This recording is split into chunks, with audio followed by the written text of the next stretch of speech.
en stormfuld, kold aften i Rudkøbing. I dag har jeg en spændende gæst, som er Britta Schnitzel. Mit navn er Ulla von Ullersen. Her kommer hun. Velkommen, Britta.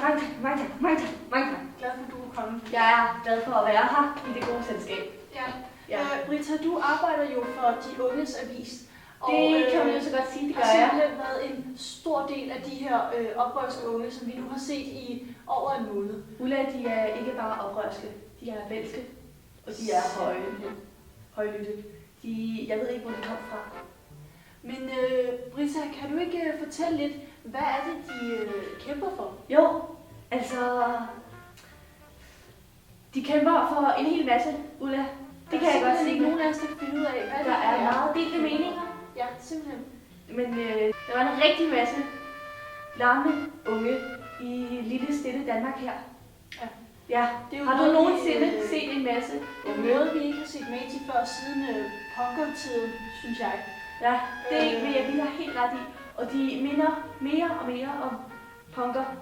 Altså, så det her, det er simpelthen unge, der bare går mod systemet. De går mod systemet, de går mod samfundet, og de går mod strømmen.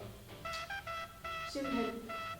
Britta, du har jo faktisk været ude i blandt sådan her. Det har jeg i hvert fald, som man nu siger. Og det har vi et klip af, så det tror jeg lige, vi ser her. Ja. Vi står herude foran kommunen. Folk er oprørske, og de demonstrerer. Det går helt vildt. Lad os høre tænder på.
Oprørsdag her ude foran kommunen.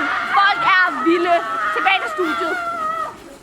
Hold da op. Ja, det var voldsomt. Det kan jeg jo lige så godt sige. Jeg siger det som det er. Det var voldsomt. Var voldsomt. Ja.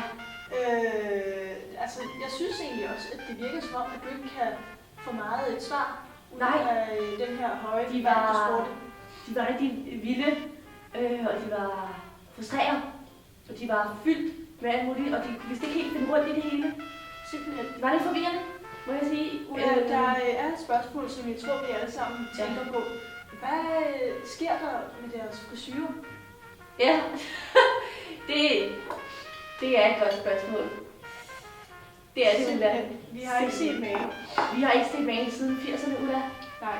Det er 80'erne simpelthen kommer væltende ind igen. Det er simpelthen honkere, der kommer tilbage nu. Det tror jeg. Jeg vil give dig ret i. Det tror jeg. Restløse.